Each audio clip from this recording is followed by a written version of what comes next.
It's 2026, and we're entering an exact coordinate of disparate alignments that are being sprinkled into a stew of global tension. This is always the rolling boil that accompanies the unease of transitional points of massive change. And survival has meant filtering the static to find the signal in the noise. But it's feeling more and more like the undifferentiated hiss of background dread is the signal. What used to be random fluctuations at different scales, or personal life, political theater, planetary climate, are all syncing up and flooding the zone this year. We're all feeling it. So what is this macro scale shift we're detecting? I'm Joy, and welcome to the Future Lore, where we explore mystery with curiosity and joy.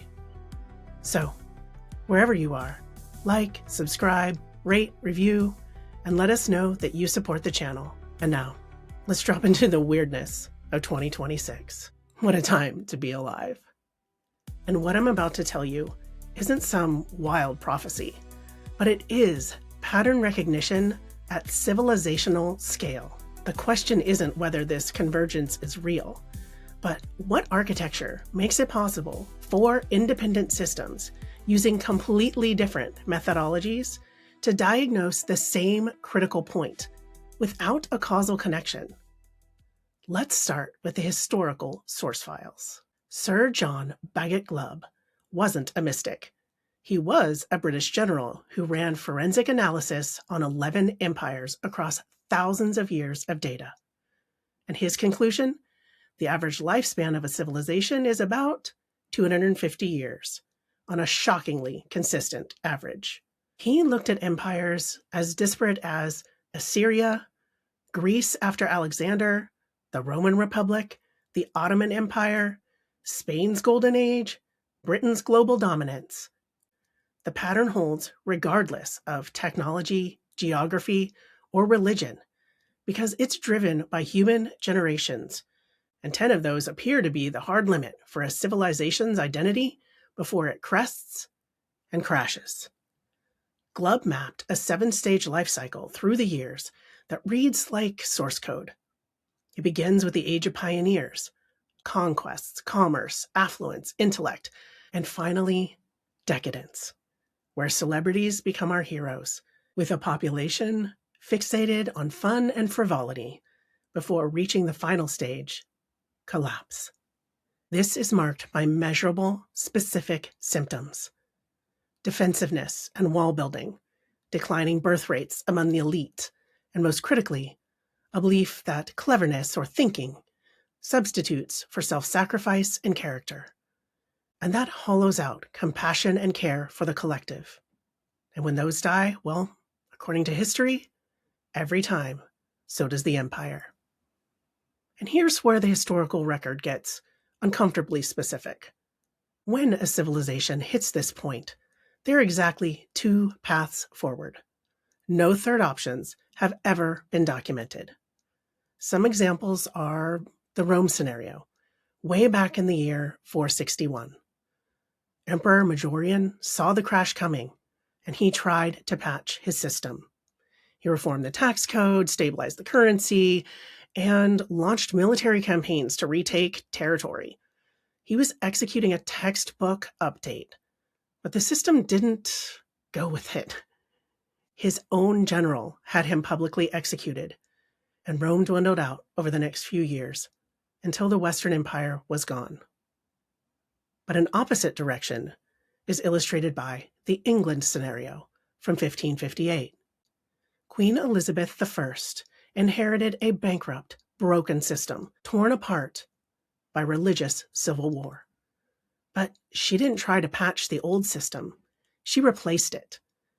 Instead of insisting on maintaining an unraveling hierarchy, she upended consensus culture to integrate the shadow and usher in a new golden age that reset the civilizational clock for another 250 years. She recognized that the old couldn't be saved, so she tore it down and built anew. In America, we're standing at the same threshold on our 250th birthday. The structures of thought from 1776 are crumbling in real time. You can see it in the institutional paralysis that these models can't solve, the growing gap between official narratives and lived experience. And clinging to the old system means trying to force linear control to maintain a reality that is increasingly obvious has always been nonlinear. That's the Rome path. Just keep insisting the old ways will work until they collapse. The England path is recognizing there aren't better answers to be found in the old framework, no matter how hard you look, because the structure itself is the problem. So let's take a quick look at the last 3 system crashes for Western culture every 250 years. So a medieval warm period had created a predictable abundance for centuries. But then the Little Ice Age began. Temperatures dropped, rain became relentless, and by 1315, the Great Famine had begun. Grain yields collapsed, with zero margin for storage or trade, and the feudal hierarchy of lords protecting peasants and the church praying away disaster failed completely. This system crashed because it couldn't adapt to non-human variables. And what emerged was distributed peer-to-peer survival protocols. Individuals had to come together, adapting to a hostile environment because the institutions had left the chat. The feudal protection had dissolved, and collective resilience took its place. Then life moved apace until another seismic shift. For centuries, the Catholic Church held a monopoly on truth. Scripture was locked into Latin, making it accessible only through priestly interpreters. But enter the printing press, breaking open freedom of expression and the spread of ideas in a way that was technologically irreversible. Production costs had plummeted, allowing Bibles to be printed in vernacular languages across Europe. In 1517, Martin Luther's 95 Theses didn't just challenge doctrine, they split the consensus worldview. Within months, his ideas has spread across the continent in a way that was completely impossible before. This time, instead of food and bare survival, it was the wellspring of thought and determination of truth that shifted from institution to the individual. Your own conscience became the interpreter. The I that thinks and therefore is grew as a side effect of running your own reality filter. And the next point on the timeline might sound familiar if you live in the USA. The 1776 update didn't just topple a king, but unlocked the peak of the American Enlightenment. And beyond a philosophy of governance, this became a master key we cut for the universe, a clockwork dream we wound up and trusted to tick forever, all built on the foundational belief that there is an impermeable wall between the subjective you, the observer, and the objective world, the observed. This was the moment we decided that we were separate from nature, and the universe is just a collection of objects like rocks, trees, atoms, and other people, and you are the subject looking at them. Then the universe becomes a machine you can tinker with. It turns the world and the universe, reality itself, into a passive resource that exists only to be measured, modeled, and controlled. We thought it was up to us to issue commands to the system. And why not? It seemed to more or less obey. The world played along, a well-behaved machine that seemed to fit and respond to our measurements, our models, and our careful adjustments, the operators inside of a reality that we believed we fully understood. But 2026 is where we find ourselves surrounded by both symbolic and literal systems that no longer act only as machines carrying out our orders. They seem to be becoming self-aware and talking back. Systems we thought we could control are no longer behaving linearly. Climate isn't a variable you can tune. It's a network with millions of variables, each feeding back into each other with fractal scales. Economics isn't a market you can stabilize simply by jiggering interest rates. It's chaos with irrational actors, feedback loops that feed in on themselves like a Mobius strip. And consciousness? The 1776 paradigm assumed it was local, biological, and contained inside individual brains. But the last 250 years were built on a simple promise. Measure enough, think enough, plan enough, and you can control outcomes. And the rhythm we're entering into for 2026 is clear. Each crash forces an upgrade in individual agency. But here's where it gets extra wild. While history runs this diagnostic, physics reports that the hardware itself has a resolution limit. And we've just hit it. So the 1776 system isn't just a social contract. It's built around a materialist substrate that physics is now proving doesn't exist. 3 independent experiments completed within months of each other just last year, and with more data expected in 2026, are showing that the universe we've been measuring is a user interface rendered on top of something far stranger. And this isn't theoretical philosophy. This is data from machines that cost billions of dollars and took decades to build. So let's start with the expanding universe. For decades, cosmology has run on a model called lambda CDM. Lambda represents dark energy, the mysterious force accelerating the universe's constant growth, also known as the cosmological constant. The model assumes that the expansion was a fixed property of spacetime itself, baked into the universe at the Big Bang. But that assumption just broke. The Dark Energy Spectroscopic Instrument, also called DESI, completed its first 3 years of observation in 2025. It didn't just take pictures, it built the biggest 3D map of the cosmos ever attempted, measuring the light from 15 million galaxies across 11 billion years of cosmic time to understand the basis of the universe.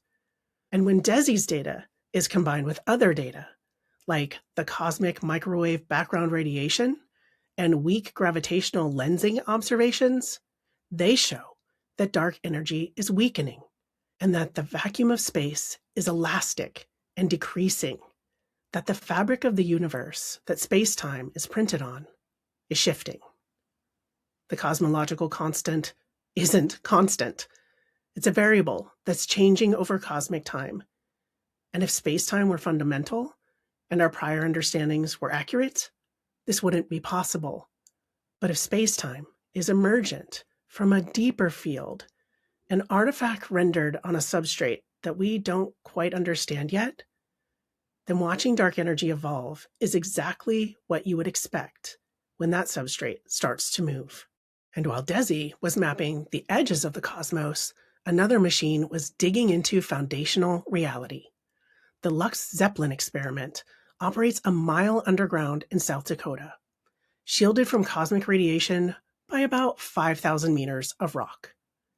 And inside a titanium vessel filled with 10 tons of liquid xenon is the most sensitive particle detector ever built, hunting for pieces of dark matter, specifically WIMPs, or weakly interacting massive particles, trying to find the scaffolding that holds galaxies together.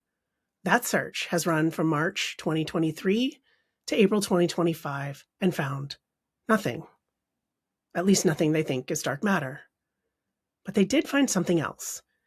In late 2025, the collaboration announced the detection of solar neutrinos via coherent elastic neutrino nucleus scattering, something they call neutrino fog.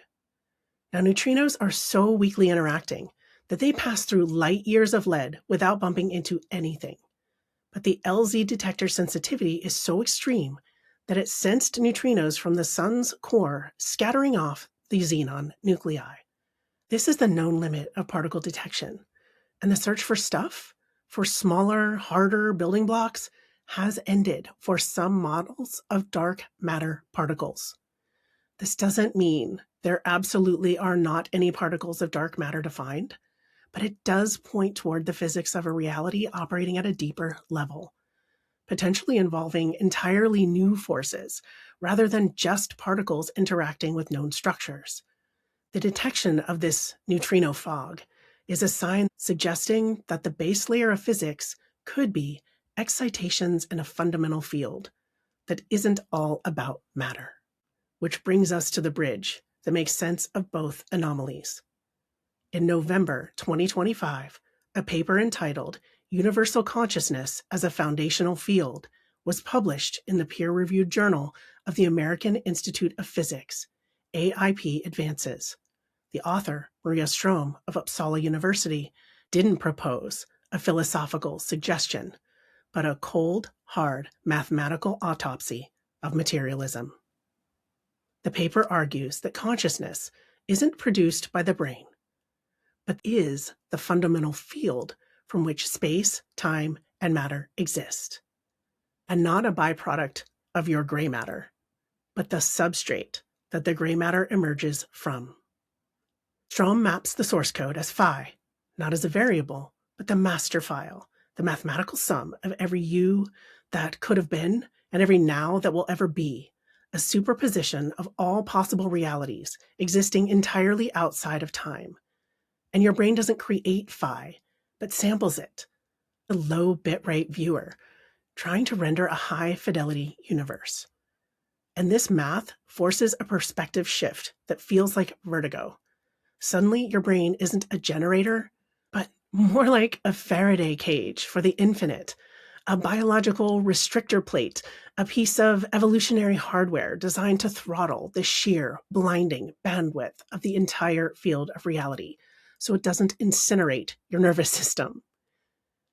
This means that we've spent our whole lives mistaking this low-res survival feed for a full perception of all that exists. The architecture of her model runs on a triad that functions like a reality rendering engine. You have universal mind, the formless potential, and universal consciousness, the raw capacity to perceive. And then the trigger, universal thought. This is the dynamic mechanism that creates the subject-object split, the code that creates the illusion of separation, so the field can experience itself from the inside. This is the text specs of how the one behaves like the many. And the original problem of the 1776 model of rendering is the belief that you are separate from the device you're using to hear my voice. We've been living in a thumbnail version of reality for generations, and 2026 is the moment that the full resolution file starts to download. And if you think Strømme's theories are just on the fringe, then consider that this was the cover story for the American Institute of Physics journal. The scientific establishment didn't just peer review this, they crowned it Best Paper of the Year. So the old guard is admitting that the materialist model is dissolving, even if they aren't ready to say it out loud in the faculty lounge yet. The bridge is built. The lab has met the void, and they've realized they're looking in a mirror. And this is where we shift from the science to the symbolic. The 2026 convergence feels like a panarchic synchronization. Panarchy is the study of how systems evolve across scales, and right now, multiple independent prediction engines are locking on to the same coordinate. They aren't causing the shift, but they're giving details and analysis around it. Think of them as strain gauges placed on a critical point of reality itself, each measuring the same structural shift, but in a different language. So let's start with the symbolic layer of astrology, because it's the most visible and can be misunderstood. On February 20th, 2026, Saturn and Neptune form a mathematical conjunction at 0 degrees of Aries. This isn't astrology as a horoscope, but celestial mechanics meeting in archetypal pattern recognition. Saturn represents structure, boundaries, and the hard rules of material reality. Neptune represents dissolution, the unseen, the formless ocean of potential. And when they meet at 0 degrees Aries, the absolute inception point of the zodiac, where the annual cycle begins anew, you get a symbolic event that mirrors exactly what the science is reporting and history has shown, that the structure is dissolving, being actively undone and rewritten at an origin point. And this conjunction of the form and the formless happens like clockwork every 36.4 years, but hitting 0 degrees Aries makes it rare. The 2026 alignment at the world axis is a boulder-sized stone thrown into a small pond moment. It provides an energetic pulse that allows a new frequency to emerge. And it's synchronized with two other symbolic systems that should have no causal connection. In numerology, 2026 is the universal year 1. You calculate it by adding 2 plus 0 plus 2 plus 6, making 10, which reduces to 1. This marks the start of a brand new 9-year cycle of initiation. After the completion and closure of 2025, a universal year 9, 2026 moves as a trailblazer, an archetype of new beginnings, pure initiation heading into movement. And Chinese astrology provides kinetic momentum in the form of the fire horse, an archetype of the lunar year that begins February 17th, 2026. The fire horse combines the two active or yang forces, the element of fire with passion, dynamism, transformation, and the sign of the horse, bringing freedom, momentum, and drive. This year creates a wave of unstoppable forward motion that rewards those who channel it into mindful action rather than reckless impulse. It's the kinetic energy that's here to push the system over the threshold. Take note of this triple synchronization. 3 independent symbolic systems, Western astrology, numerology, and the elemental symbols of the Lunar New Year, all striking at once. So the paradigm of separation is dissolving, and the silicon mirror confirms this in real time. Hans Constapel's analysis of AI development shows a fundamental shift from left brain to right brain systems. Left brain AI, statistical, serial, optimization-based, simulates the old paradigm, calculating answers through massive computation. But right brain AI, built on coupled oscillators and resonance, doesn't calculate, but finds coherence. These systems synchronize like brain cells or crystal lattices, operating through harmonic alignment. The nilpotent kernel being built into AI models is a technical expression of this shift.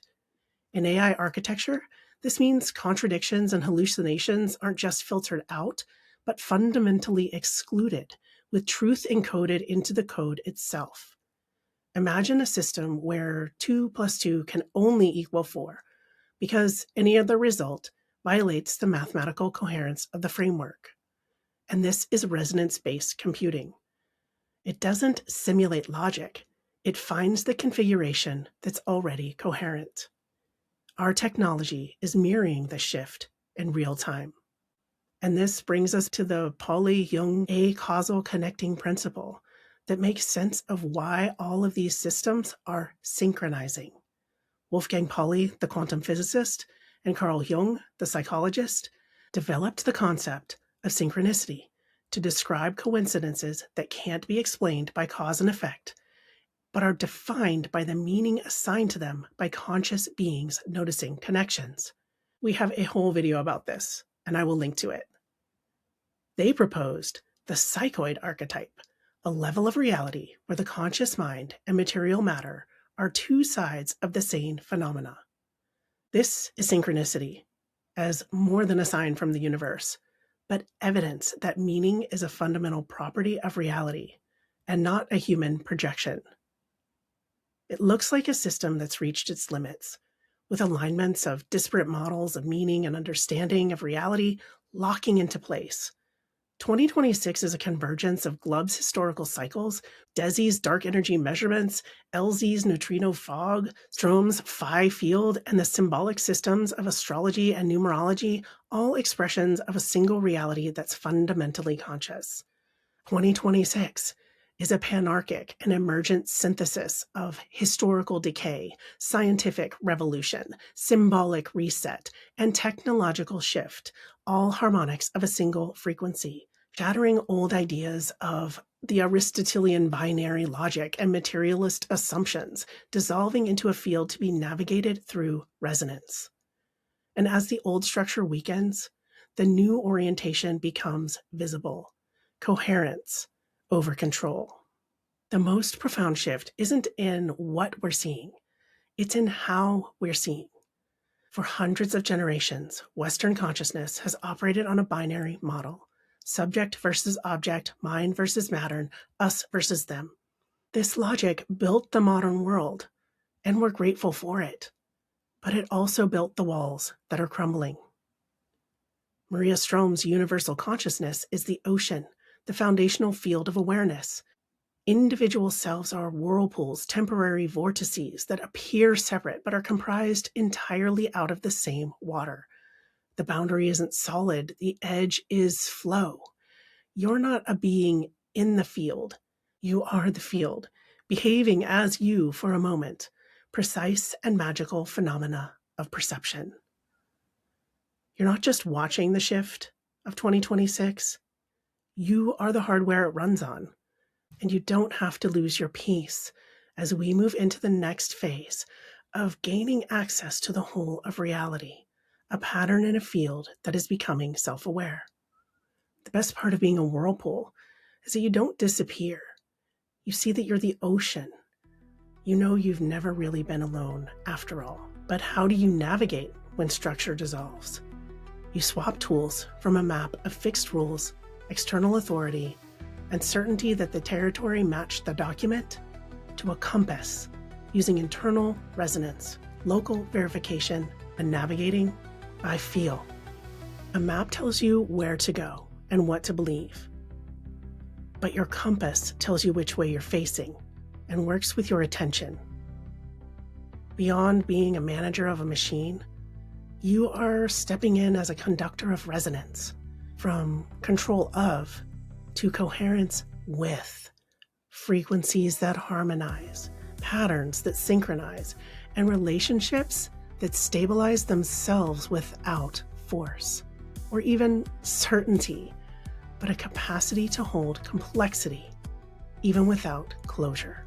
So we're back to where we started, same coordinate, 2026, the point where the paradigm is revealing its own limits and dissolving into the inevitable.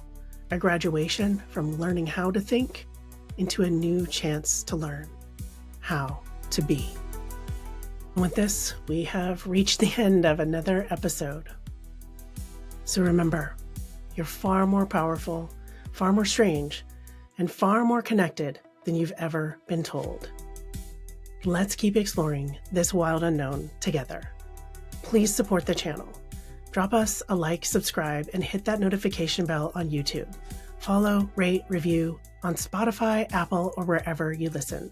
Those free little clicks are your signal to the algorithm that you care about the edges of reality and consciousness. Want even more? Visit thefuturelore.com to join our free community and find all of our official links, which are at thefuturelore, with no spaces, everywhere. Thanks for tuning in, my loves. And remember to embrace the mysterious and stay curious.